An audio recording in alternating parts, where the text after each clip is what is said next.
On the train platform blanketed in red dust, Nara Holt stood silently as the crowd slowly dispersed after the train had departed. The sound of iron wheels faded into the distance, leaving her alone, with an old suitcase, a pair of worn-out shoes, and a crumpled letter in her hand. On the paper, a scrawled line read, "I'll be waiting at the station. Harlan Culleton." But no one came. Nara looked around. All she saw were scornful eyes. A woman whispered, "Another Apache half-breed coming to find her husband." The group burst out laughing. She took a deep breath, holding back tears.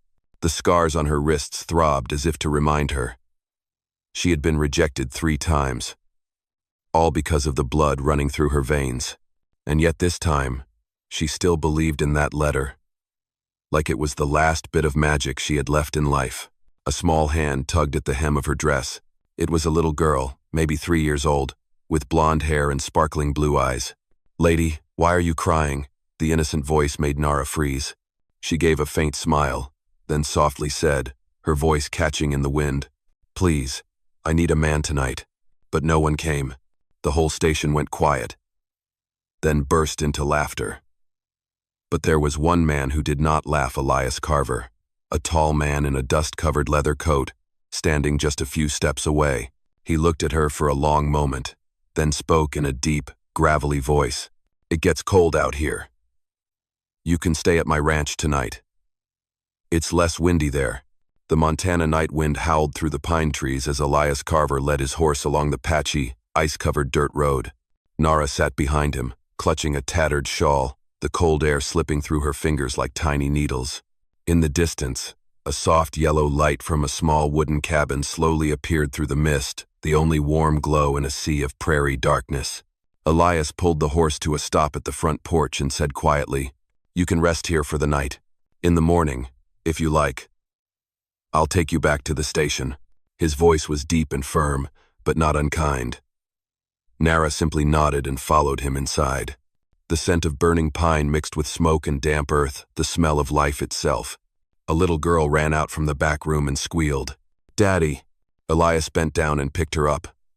"Lily, remember to wash your hands before dinner." When he turned back, Nara saw a sorrow in his eyes, the kind of sorrow that belonged to someone who had seen too much taken away. She took the bowl of soup he handed her, her hands trembling. "Thank you.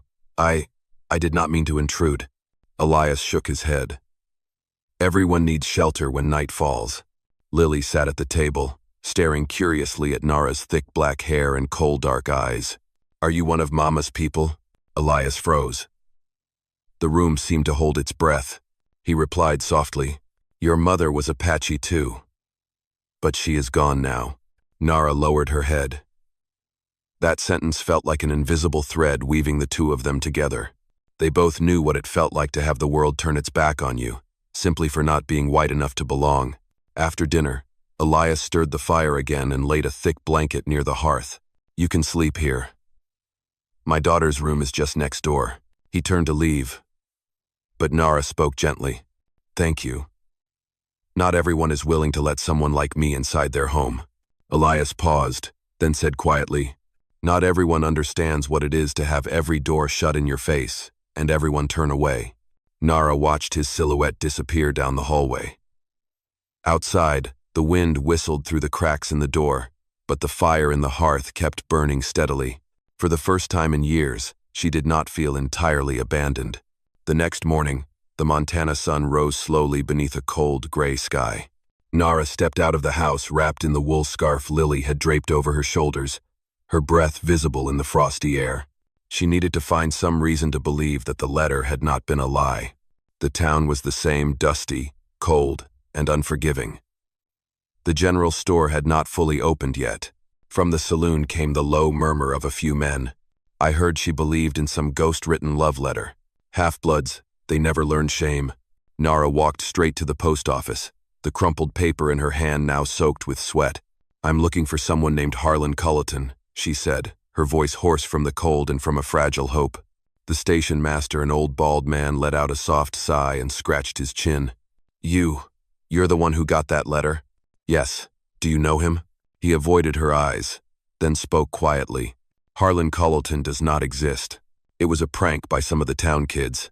They sent out a few letters and laugh every time someone writes back.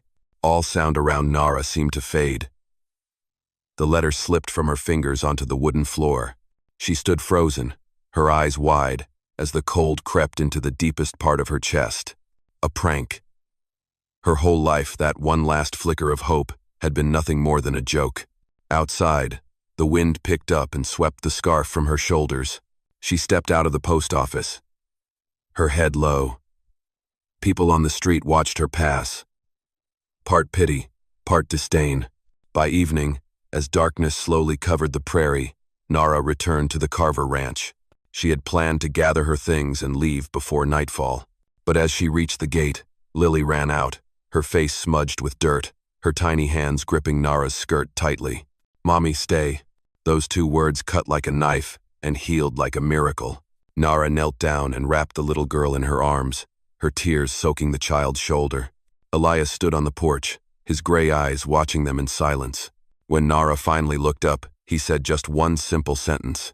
"If you need to stay until the snow melts, this house is warm enough." Nara did not reply. She only nodded, the fire of sunset reflecting in her eyes like a small spark of hope glowing in the cold land. The days that followed passed slowly beneath a thin layer of Montana snow. Nara stayed on, helping Elias mend fences, build fires, and cook meals. At first, Elias spoke little, offering only the words that were necessary. But Lily was different. She was a small ray of sunshine in the otherwise quiet house. Each morning, Nara and Lily went down to the stream to wash clothes.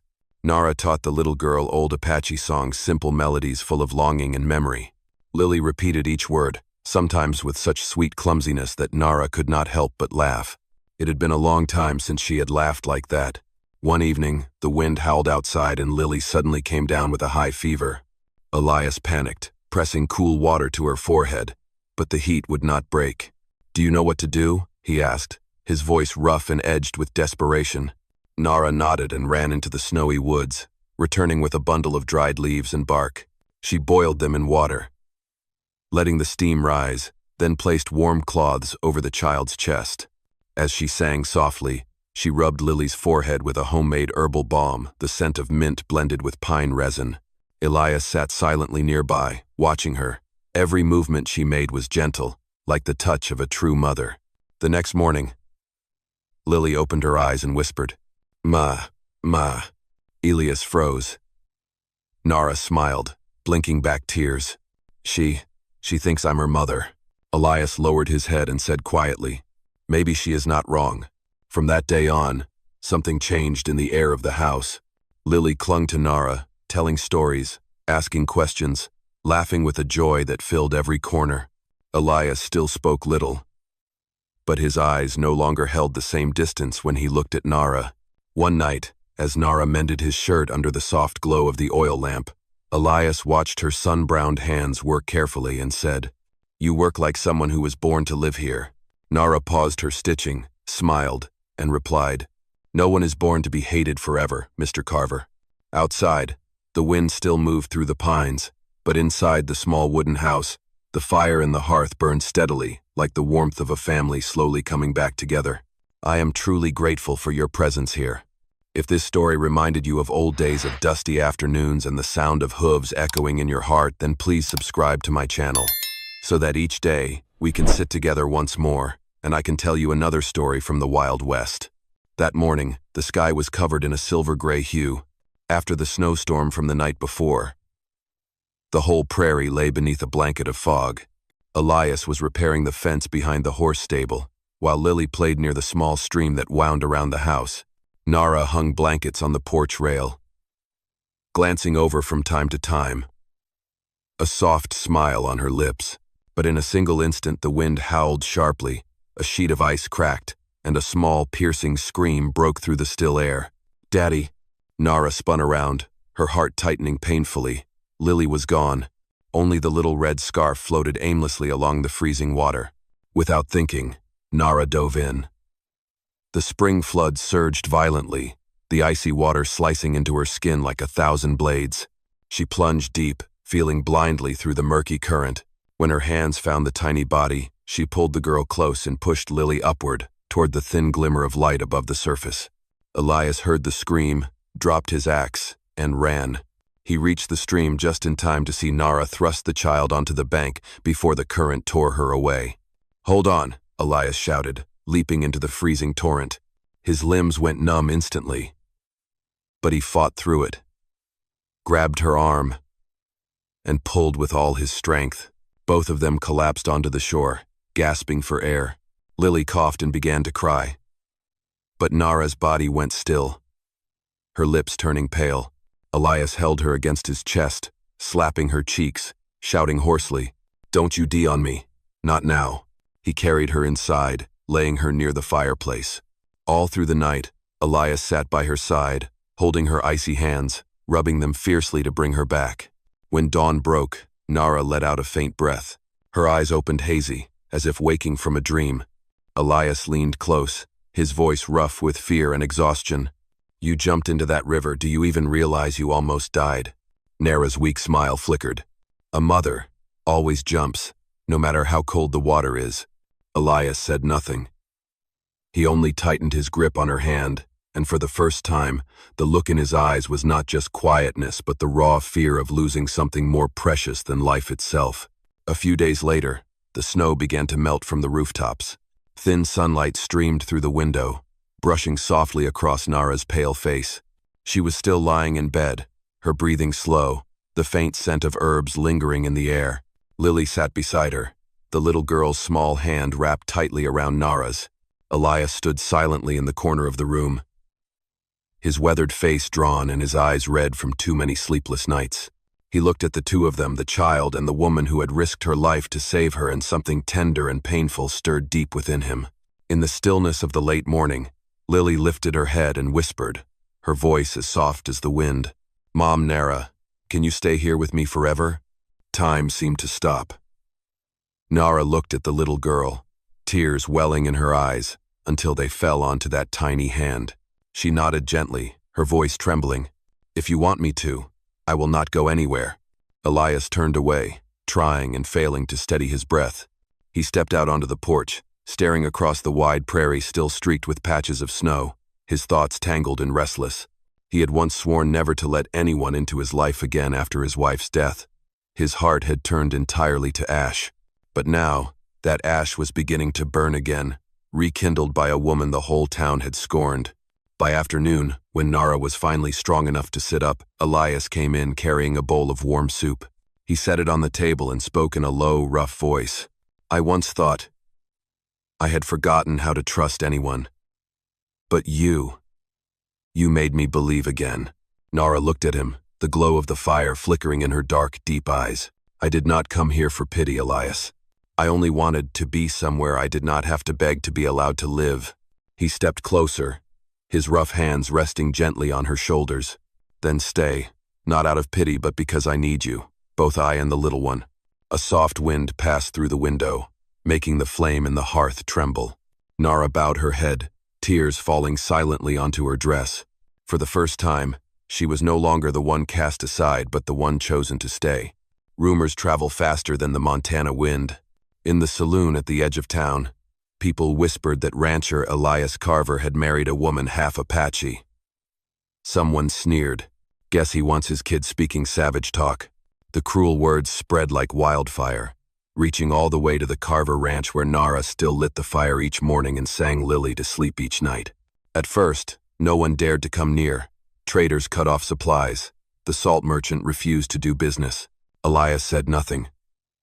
He simply rode for miles to get what they needed. But that night, when he saw Nara wiping away tears after yet another cold shoulder from town, he said quietly, "You do not need anyone's permission to be here. This is your home." Then the drought came. The earth cracked open, wells ran dry, and livestock lay dead across the fields. The town fell into despair, and in that moment, Nara stepped into the town square, carrying ancient Apache maps, and pointed to the southern ridge where an underground spring still flowed. "That land is sacred to my ancestors," she said. "But if the town needs it, I will show the way." No one believed her.